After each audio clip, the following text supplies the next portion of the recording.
Hello and welcome back to the world of biology. Myself Sachin sir from Vidya Mandir IIT and Medical Academy Islampur, Maharashtra. In this video, we are discussing about the different branches of the biology under this basic foundation course. In the previous video, we also studied the certain branches of the biology under this basic foundation course, and also I told you earlier the importance of the study of these branches of biology with respect to the NEET examination. So let us start the study of remaining branches of the biology. And in these branches of the biology, first we'll see paleontology. Paleontology. What is a paleontology? What is a paleontology? The branch of biology which deals with the study of a primitive life with the help of fossils. The branch of biology which deals with the study of a primitive life, past life, ancient life with the help of fossils is known as a paleontology. आपल्या अर्थ वरती, आपल्या पृथ्वीवरती फार प्राचीन काळी, हजारो वर्षांपूर्वी, लाखो वर्षांपूर्वी कोणत्या प्रकारचे सजीव होते, कोणत्या प्रकारचे एनिमल्स, प्लांट्स अस्तित्वात होते यांचा स्टडी त्यांच्या फॉसिल्सच्या आधारे, त्यांच्या जीवाश्मांच्या आधारे केला जातो, तेव्हा त्या ब्रांचला पॅलिओन्टॉलॉजी असं म्हणतात. What do mean by the fossils? What do mean by जीवाश्म? मराठीमध्ये आपण जीवाश्म म्हणतो. तर हे फॉसिल्स म्हणजे काय, जीवाश्म म्हणजे काय? When the animals and plants are buried under the earth crust. When the animals and plants buried under the earth crust because of natural calamities such as the floods, earthquakes, volcanic eruptions, cyclones, or any other means, their soft body parts gets decomposed, but hard body parts such as horns, teeth, bones, they get partly decomposed and impregnated by the sand. The sand melt down and form a homogeneous rock. That rock is said to be sedimentary rock. And when the animals, their bones, teeth and horns are preserved in the form of sedimentary rocks, that is said to be a fossil. That is said to be a fossil. काय सांगितलं? समजलं का? नाही. सांगतो. जेव्हा काही प्राणी किंवा वनस्पती हे भूगर्भामध्ये गाडले जातात, काही नैसर्गिक आपत्तींमुळे, म्हणजे बऱ्याचदा पूर येतो किंवा ज्वालामुखीचे उद्रेक होतात, भूकंप होतो, वादळ निर्माण होतात, आणि अशा ह्या नॅचरल कॅलॅमिटीज मध्ये, नैसर्गिक आपत्तींमध्ये वनस्पती, प्राणी हे जमिनीखाली गाडले जातात. आणि जमिनीमध्ये गाडल्यानंतर हळूहळू काय होतं की त्यांच्या जे सॉफ्ट बॉडी पार्ट्स आहेत, बॉडी ऑर्गन्स आहेत, स्किन असेल आणि इतर बॉडीतले organs, heart, lungs, liver, kidneys, हे सगळे डिके होतात, डिकम्पोज होतात, कुजून जातात. मात्र त्यांचे जे हार्ड बॉडी पार्ट्स आहेत, जसे शिंग असतील, दात असतील, आणि महत्वाचं म्हणजे हाडे, आपल्या बॉडीमध्ये असणारे जे बोन्स आहेत, ते बोन्स, हे हार्ड पार्ट्स काय होतात की लवकर कुजत नाहीत, लगेच ते डिके होत नाहीत. ते कुजण्यासाठी 10 वर्ष, 20 वर्ष, 50 वर्ष इतका कालावधी लागतो.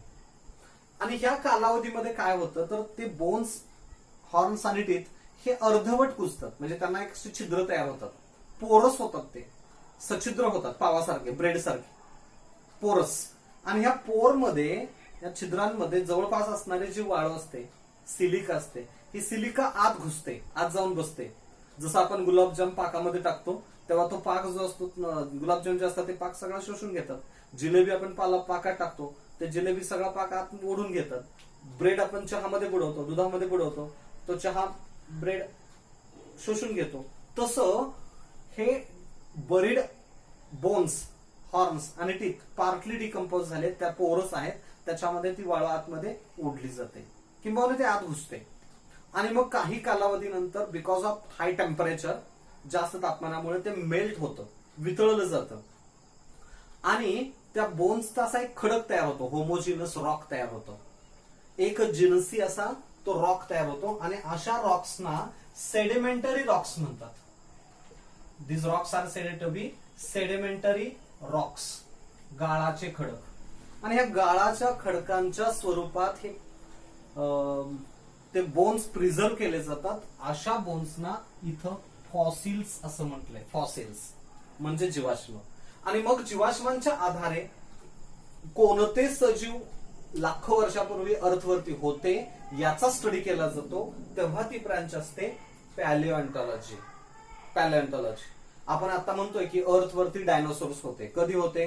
आतापासून पाठीमागे 2250 लाख वर्ष ते 3350 लाख वर्ष या कालावधीमध्ये ज्युरॅसिक पिरियड. ज्युरॅसिक पिरियड मध्ये डायनोसॉर्स होते. काय असतो ज्युरॅसिक पिरियड तर आपण नंतर स्टडी करू. म्हणजे आतापासून पाठीमाग 2250 लाख वर्ष ते 3350 लाख वर्ष ह्या कालावधीमध्ये डायनोसॉर्स होते. ते ह्यूज होते. रेप्टाइल्स ह्या कॅटेगरी मधले होते. काही हर्बिवोरस होते, काही कार्निवोरस होते, काही फ्लाइंग करणारे होते, काही स्विमिंग करणारे होते. असं आपण डायनोसॉरचं क्लासिफिकेशन करतो. पण डायनोसॉर्स होते ते बघायला आपण होतो का? नाही. आपलं वय किती आहे? आता सध्या तुमचं वय 15 वर्ष 16 वर्ष असेल. आपलं वय म्हणजे माणसाचं वय किती आहे? माणूस पृथ्वीवरती कधी जन्माला निर्माण झाला? Human beings they evolved on earth for about only 25,000 years ago. फक्त 25,000 वर्षांपूर्वी आपण जन्माला आलेलो आहोत. माणूस इव्हॉल्व्ह झालेला आहे. आणि ते कधी होते? 2250 लाख वर्ष ते 3350 लाख वर्षापूर्वी. मग एवढ्या पाठीमागच्या ह्या डायनोसॉर्स होते आणि ते कसे होते याचं पिक्चर्स सुद्धा आपण आणि त्याचे बिहेवियर सुद्धा स्टडी केलेले आहेत. जुरासिक पार्क ह्या पिक्चर मध्ये तुम्ही बघितलं असाल, त्या सिनेमामध्ये बघितलं असाल. मग हे कशाच्या आधारे सांगितलंय? तर वर्ल्ड मध्ये डिफरंट कंट्रीज मध्ये त्याचे जे फॉसिल्स आढळले, त्याचे जे फॉसिल्स सापडले, त्या फॉसिल वरून त्याचं स्ट्रक्चर कसं असेल आणि ते ह्यूज होते त्याचा अंदाज बांधलेला आहे. लक्षात येतंय?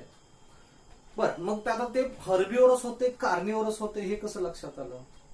तर जे कार्निवोरस होतं त्यांचे दात लांब आहेत आणि जे हर्बिवोरस जसे सुळे दात असतात, कनाईन टीथ म्हणतो आपण त्यांना, ते कनाईन टूथ या कॅटेगरीचे त्यांचे टीथ होते. आणि जे हर्बिवोरस होते त्याचे दात असे फ्लॅट होते, चपटे होते, लांब अनुकुचीदार नव्हते. जे पाण्यामध्ये पोहणारे होते त्यांना पॅडल्स तयार झाले होते, जसे माशांना देवमाशाला वगैरे पॅडल्स असतात तसे. जे हवेत उडणारे होते, फ्लाइंग करणारे, त्यांना पॅटेजियम तयार झालेलं होतं, पंख तयार झालेले होते.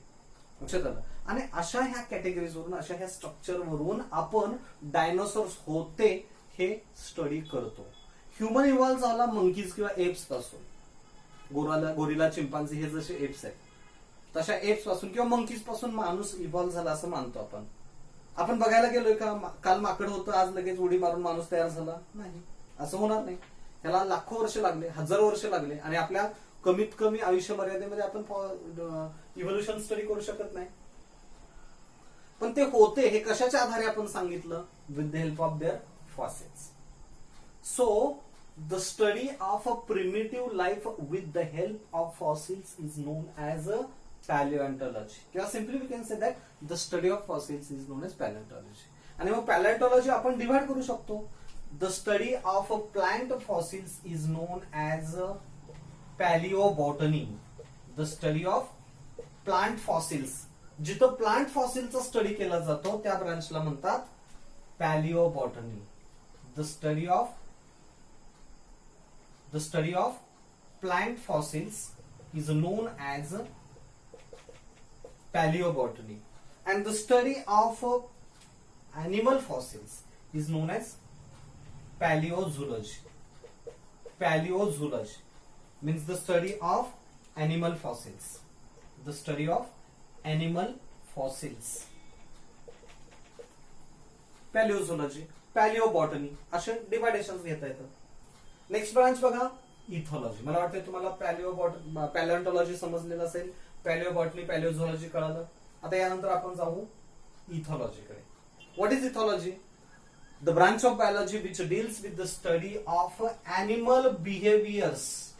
Study of animal behaviors in their natural habitat. In their natural habitat.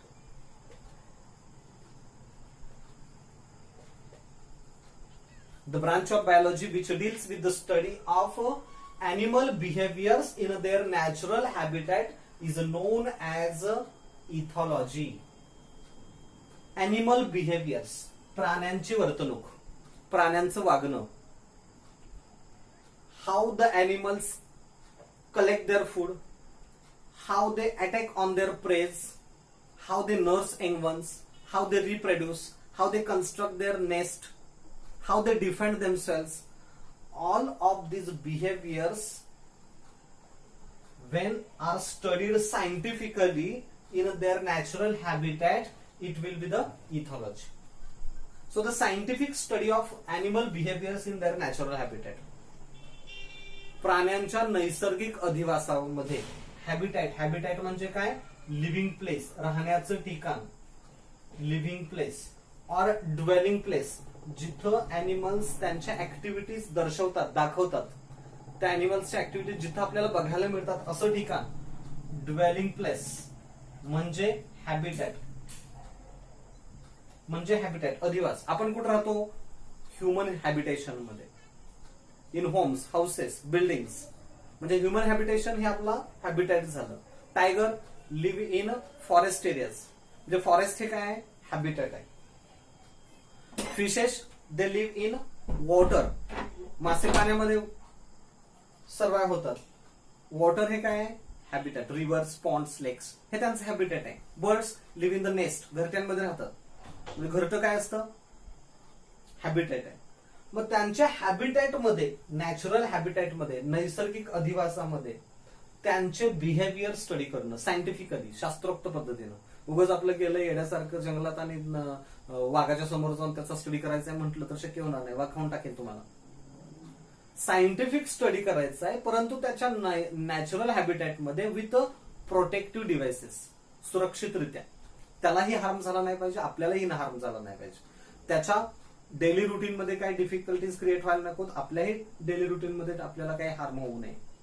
Okay, या पद्धतीनं स्टडी करणं animal behaviour in their natural habitat, this is called as ethology.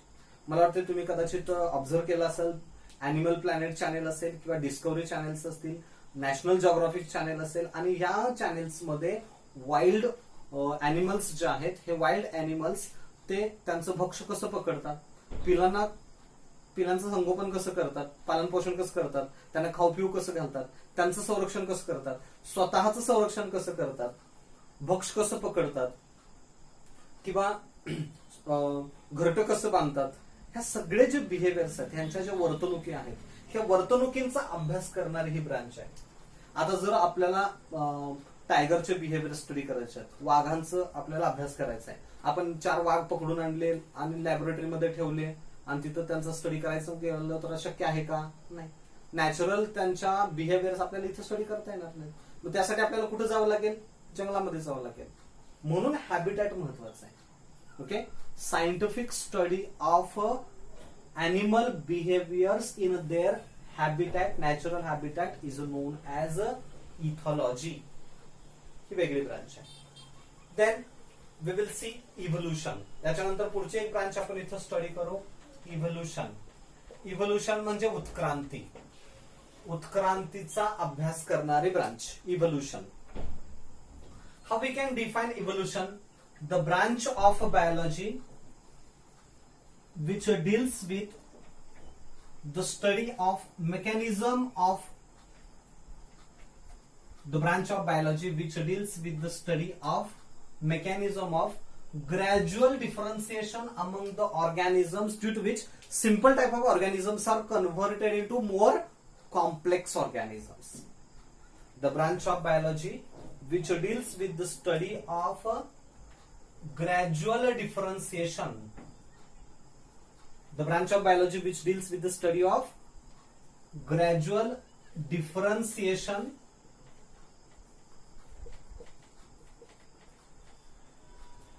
among simple type of organisms, simple type of organisms, due to which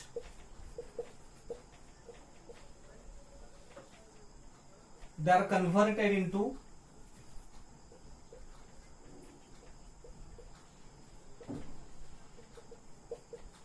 more complex organisms, more complex organisms, is known as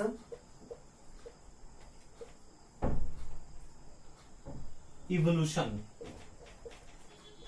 काय definition दिले बघा आपण.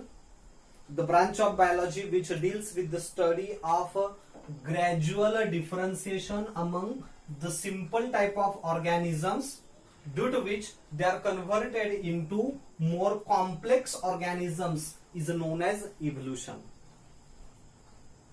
ज्या process मध्ये simple type of ऑर्गॅनिझम्सचं conversion हे more complex organisms मध्ये होतं, ज्या प्रोसेसमध्ये सिंपल टाइप ऑफ ऑर्गॅनिझम्सचं conversion more complex type of organisms मध्ये होतं,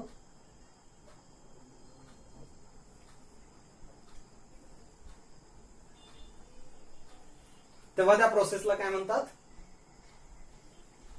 इव्होल्युशन. आणि काय डेफिनेशन दिले, gradual differentiation among the simple type of organisms. साध्या स्वरूपातील ऑर्गॅनिझम्स मध्ये ग्रॅज्युअल डिफरन्सिएशन होतं, म्हणजे हळूवार त्याच्यामध्ये हळूहळू चेंज होत जातो, जेणेकरून सिंपल ऑर्गॅनिझमचं कन्व्हर्जन मोर कॉम्प्लेक्स ऑर्गॅनिझम्स मध्ये होतं. तेव्हा त्या ब्रांचला इव्होल्युशन किंवा उत्क्रांती शास्त्र, उत्क्रांती असं म्हणतात. इव्होल्युशन होतं कसं होतं, आपण म्हणतो की माणूस इव्हॉल्व झाला कुणापासून, मंकीज किंवा एप्स पासून, मगाशी मी तुम्हाला रेफर केलं. तसं बर्ड्स इव्हॉल्व झाले कुणापासून, रेप्टाइल्स पासून. रेप्टाइल्स कुणापासून इव्हॉल्व झाले, अँफिबियन्स पासून. अँफिबियन्स कुणापासून इव्हॉल्व झाले, फिशेस पासून. म्हणजे एकूणच ह्युमन कुणापासून इव्हॉल्व झाला, फिशेस पासून. कसा, फिशेसचं कन्व्हर्जन अँफिबियन मध्ये झालं, अँफिबियन्सचं कन्व्हर्जन रेप्टाइल्स मध्ये झालं, रेप्टाइल्सचं कन्व्हर्जन एका बाजूला बर्ड्स मध्ये आणि दुसऱ्या बाजूला ह्युमन मॅमल्स मध्ये झालं, मॅमल्स सस्तन प्राणी. आणि ह्या मॅमल्स मध्ये सर्वात शेवटी येतो ह्युमन, माणूस. पण ह्युमन बिईंग डेव्हलप होत असताना एप्स पासून, मंकीज पासून डेव्हलप झाला. लगेच एका दिवसात इव्होल्युशन झालं का, काल माकडं होती आज माणसं तयार झाली त्याची, नाही. आणि तरी सुद्धा अजून माकडं शिल्लक आहेतच. म्हणजे याचा अर्थ असा नाही की बाबा सगळ्याच मंकीजचं कन्व्हर्जन ह्युमन मध्ये झालंय. त्यातल्या एखादी प्रजाती, त्यातली एखादी स्पीसीज, त्याचं कन्व्हर्जन स्लोली ह्युमन बिईंग्स मध्ये झालं. आणि हे होत असताना त्याला हजारो वर्ष लागली, लाखो वर्ष लागलेत, एक दोन दिवसामध्ये झालं नाही. म्हणजे ह्युमन बिईंगचा क्लोजेस्ट एन्सियंट हा जवळपास 30 मिलियन वर्षांपूर्वी अस्तित्वात होता. म्हणजे 300 लाख वर्षांपूर्वी, 30 मिलियन म्हणजे 330 मिलियन इयर्स अगो ड्रायोपिथेकस होता. 300 लाख वर्षांपूर्वी अस्तित्वात होता अर्थवरती. 300 लाख वर्षांपूर्वी अस्तित्वात होता ड्रायोपिथेकस. त्यानंतर त्याचं कन्व्हर्जन झालं प्रोप्लिओपिथेकस मध्ये. मग तयार झाला रामापिथेकस. त्याच्यानंतर मग तयार झाला होमो हॅबिलिस. होमो हॅबिलिस नंतर तयार झाला होमो इरेक्टस. त्याच्यानंतर होमो निअंडरथेलेन्सिस. त्याच्यानंतर मग Homo Cro Magnon man, Homo sapien fossils, आणि मग आत्ताचे आपण होमो सेपियन सेपियन. एवढा सगळा हा प्रवास आहे, आपल्याला 12th मध्ये स्टडी करायचा आहे. पण हे होत असताना त्याच्यामध्ये हळूवार बदल होत गेले ना. अचानक बदल झाले का, नाही बदल झाले, हळूवारपणे बदल होत गेले. काय हळूवारपणे बदल झाले, माकडाला शेपटी होती, हळूहळू शेपटीची लांबी कमी कमी कमी कमी होत गेली. ओके, माकड 4 पायांवरती चालणारे होते मंकीज, ते 2 पायावरती चालू लागले. त्याचा ब्रेन मोठा झाला, त्याच्या जॉज मध्ये फरक पडला, एकूण स्कल लहान होतं मोठं झालं, मेंदूचा विकास झाला, मेंदू डेव्हलप झाला. हे सगळे जे चेंजेस आहेत कशा आहेत, स्लो, ग्रॅज्युअल, कंटिन्युअस. म्हणजे इव्होल्युशन आताही थांबलंय असं म्हणता येत नाही. आपल्यामध्येही अजून इव्होल्युशन सुरू आहे, परंतु त्याला हजारो वर्ष लागतील, लगेच होणार नाही आहे. माणसापासून पुढे आणि काय तर वेगळं प्रजाती तयार होऊ शकते. म्हणजे ग्रॅज्युअल डिफरन्सिएशन, डिफरन्सिएशन म्हणजे विभेदन, चेंज. ग्रॅज्युअल डिफरन्सिएशन कुणामध्ये, अमंग सिंपल ऑर्गॅनिझम, साध्या स्वरूपातील ऑर्गॅनिझम्स मध्ये हळूवारपणे बदल होत जातात, ग्रॅज्युअल चेंज होत जातो, की ज्यामुळे due to which they are converted into more complex organisms, ज्यामुळे ते मोर कॉम्प्लेक्स ऑर्गॅनिझम्स मध्ये मॉडिफाय होतात, डेव्हलप होतात. And that branch is known as evolution. Okay, this is the evolution. Next, embryology. पुढची ब्रांच आपण इथं बघू, embryology. What is embryology? The study of embryonic development of an organism is known as embryology. Definitions लिहूयात आपण इथं. What is embryology? The study of embryonic development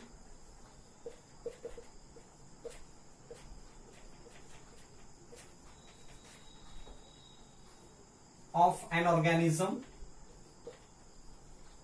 is known as embryology. भ्रूणशास्त्र असं म्हणतात. भ्रूण किंवा गर्भ, गर्भाची वाढ कशी होते, भ्रूण अवस्था जी असते प्राण्यांची, सजीवांची, त्याची वाढ कशी होते याचा स्टडी करणारी ब्रांच म्हणजे embryology. Okay. So the study of embryonic development of an organism is known as embryology. आपण कोंबडीचं अंड बघतो, जेव्हा देशी कोंबडीचं अंड बऱ्याचदा खेड्यामध्ये बघा अंडी अशी टोपलीमध्ये ठेवतात, त्याच्यावरती कोंबडी बसवतात आणि 21 दिवसानंतर त्या अंड्यांमधून पिलं बाहेर येतात. कुठून येतात ही पिलं? अंड्यामध्ये कशी गेली ती पिलं? पिलं अंड्यात गेलेली नसतात. अंड्यांमध्ये काय असतं? जायगोट सेल असते. जायगोट सेल कशी फॉर्म होते? By the fusion of haploid mail gamete and female gamete. Male gametes आणि फिमेल गॅमेट जे आहेत, मेल गॅमेट्स अॅनिमल्स मध्ये त्यांना स्पर्म्स म्हणतात, स्पर्म्स, आणि फिमेल गॅमेट्स म्हणजेच एग सेल, याचं फ्युजन होतं एग सेल.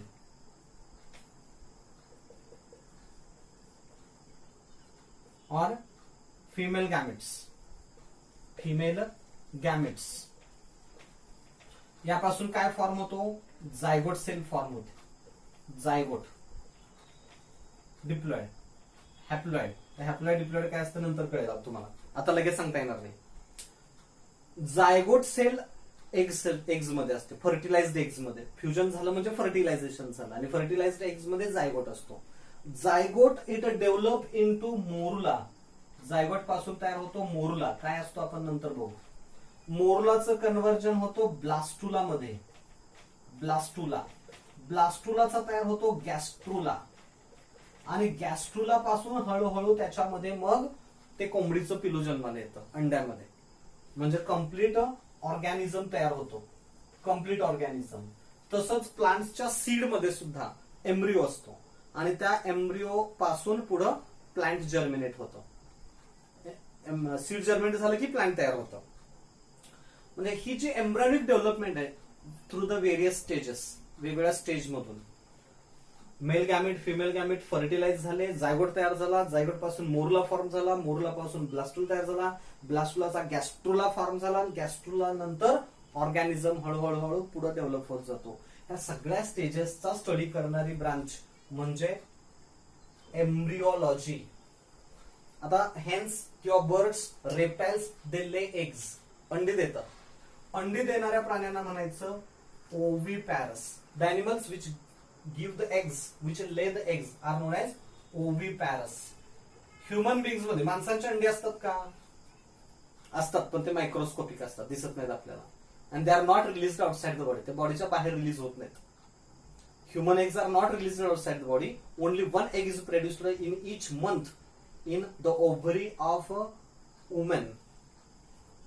Fertile womanच्या ओव्हरी मध्ये बीजांडकोश जे असतात त्याच्यामध्ये दर महिन्याला एक एग सेल फॉर्म होते, आणि त्याचं फर्टिलायझेशन होतं, जायगोट तयार होतो, तो या स्टेज मधून ग्रो होतो.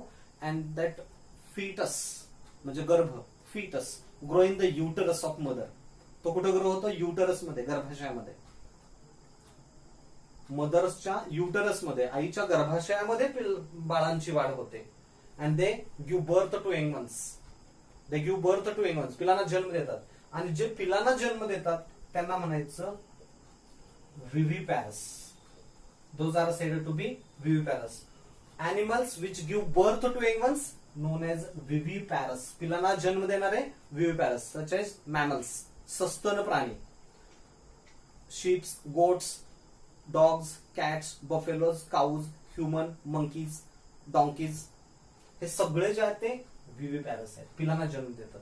And oviparous fishes, amphibians, reptiles, birds, मासे असतील, उभयचर प्राणी असतील, सरपटणारे प्राणी असतील, सरीसृप प्राणी आणि पक्षी, हे सगळे ओव्हिपॅरस असतात. मग विव्हिपॅरस असो किंवा ओव्हिपॅरस असो, त्याच्या एम्ब्रियोनिक डेव्हलपमेंटचा स्टडी करणारी ब्रांच म्हणजे एम्ब्रियोलॉजी. ओके. नेक्स्ट ब्रांच आहे entomology. The study of insects is known as entomology. The study of insects is known as entomology. इन्सेक्टचा स्टडी करणारी ब्रांच, कीटकांचा स्टडी करणारी ब्रांच म्हणजे entomology. Entomon means insects. In the world there are 80% of insects in the total animals. पूर्ण जे प्राणी आहेत या सगळ्या प्राण्यांमध्ये 80% कीटकच आहेत. सगळ्यात जास्त कीटक आहेत संख्येनं. आणि अशा कीटकांचा स्टडी करणारी branch entomology. Phycology the study of algae, शेवाळ, पाण्यामध्ये जे ग्रो होतात. सर्गॅसम, ब्राऊन अल्गी असते, समुद्रामध्ये वाढते.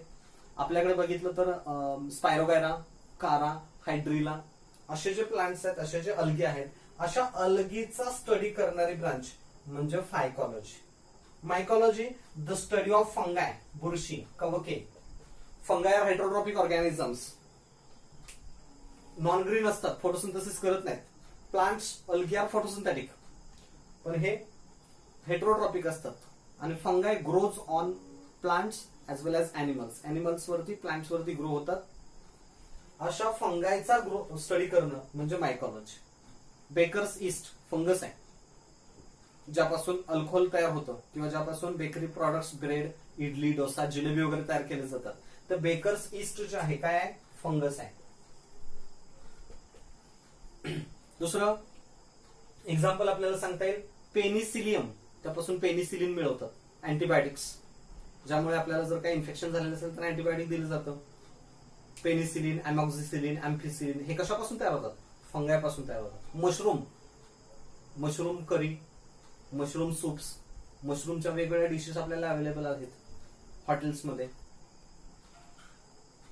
आणि हे सगळे मशरूम काय आहेत, फंगाय आहेत, बुरशी आहेत. म्युकर, रायझोपस अशा अनेक फंगाय आपल्याला नेचरमध्ये सापडतात. And this fungi, study of all such fungi is known as mycology. ही एक सेपरेट ब्रांच आहे. आजच्या आपण या व्हिडिओमध्ये कोणकोणत्या ब्रांचेस स्टडी केल्या, एक पॅलिओन्टॉलॉजी, इव्होल्युशन, इथॉलॉजी, एम्ब्रियोलॉजी, एंटॉमॉलॉजी, फायकॉलॉजी आणि इकॉलॉजी. ओके. इम्पॉर्टंट ब्रांचेस ज्या आहेत बायोलॉजीच्या या ऑलमोस्ट आपण इथं स्टडी केलेल्या आहेत. काही मायनर ब्रांचेस अजून खूप आहेत, प्रचंड आहेत, आणि त्या आपण प्रत्येक चॅप्टरमध्ये त्या ठिकाणी स्टडी करू. त्या जास्त इम्पॉर्टंट नाहीत आणि त्याचं एक्सप्लेनेशन सुद्धा खूप कमी आहे, त्या ठिकाणी आपल्याला घेता येते. नेक्स्ट लेक्चरमध्ये आपण स्ट्रक्चर ऑफ सेल हे स्टडी करू. ओके. मला वाटतं बायोलॉजीचं आपलं हे आजचं 4थं लेक्चर आहे, 4था व्हिडिओ आहे. ऑनलाईन तुम्ही बघताय. आपली एकमेकांच्या समोर आपण एकमेकांना बघितलेलं नाही. तुम्ही मला बघताय पण मी तुम्हाला नाही बघितलेलं. आपली ओळख जी आहे ती ऑनलाईन व्हिडिओज मार्फत आहे. तुम्हाला बायोलॉजीचे अस्पेक्ट स्टडी करत असताना जर काही डिफिकल्टीज आल्या तर तुम्ही मला डायरेक्ट फोन करून विचारू शकता, व्हॉट्सअपवरती मेसेज पाठवू शकता, किंवा व्हिडिओ जेव्हा तुम्ही बघता तेव्हा व्हिडिओमध्ये निश्चित हा व्हिडिओ तुम्हाला कसा वाटला याच्या कमेंट्स पाठवा. जरी तुमच्या कमेंट्स निगेटिव्ह असल्या तरी चालतील, पॉझिटिव्ह असतील अशी अपेक्षा आहे. तुम्हाला समजत असेल बायोलॉजी मी शिकवलेलं याची मी अपेक्षा करतो. तुमच्या सजेशन्स असतील तर त्यात पाठवा. जर तुम्ही व्हिडिओ लाईक केले तर आम्हाला आणखी चांगली एनर्जी मिळते. आम्हाला एटीपीज मिळतात. ATPs are biological fuel to us. आणि जास्त एनर्जीनं अजून चांगले व्हिडिओज तयार करू, अजून तुम्हाला चांगल्या प्रकारे बायोलॉजी कसं समजावून देता येईल यासाठी आपण प्रयत्न करू. निश्चित तुमच्या कमेंट्स ह्या व्हिडिओला पाठवा. व्हिडिओ लाईक करा, शेअर करा तुमच्या इतर मित्रांना आणि चॅनेलला सबस्क्राईब करा की जेणेकरून पुढच्या अपडेट्स तुम्हाला इझिली आणि लवकर अवेलेबल होते. ओके. थँक्यू.